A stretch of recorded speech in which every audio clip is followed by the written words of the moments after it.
आहे, एकाकी किनाऱ्यावर अत्यानंद आहे, मार्गहीन जंगलात आनंद आहे, एकाकी किनाऱ्यावर अत्यानंद आहे, असा एक समाज ज्याचे निसर्गावर सर्वाधिक प्रेम आहे तो म्हणजे ठाकर आदिवासी समाज। या समाजातील लोक शहरापासून दूर निसर्गाच्या सानिध्यात डोंगर पायथ्याशी किंवा जंगलात झोपड्या बांधून राहतात। निसर्ग पूजक असलेल्या आदिवासी संस्कृतीमध्ये धार्मिक विधींना खूप महत्त्व आहे।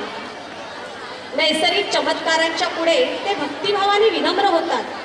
सूर्य, चंद्र, तारे, आकाश, पृथ्वी, पाऊस, जलधारा, वायू, अग्नी या शक्तींची पूजा ते सणावारांना करतात। होळी हा सण हे आदिवासी लोक धूमधडाक्यात साजरा करतात। प्रत्येक सणांमागे त्यांची धार्मिक भावना निगडीत असते।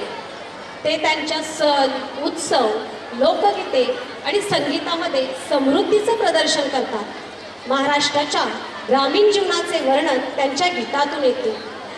या आदिवासी ठाकर समाज जीवनावर आधारित जैत रे जैत या मराठी चित्रपटातील गीतावर नृत्य सादर करीत आहेत इयत्ता 6वी बचे बाल कलाकार। या नृत्यासाठी मार्गदर्शन केले आहे सौरसिका पाटील मॅडम यांनी आणि गीताचे बोल आहेत, आम्ही ठाकर ठाकर या राणाची पाखर।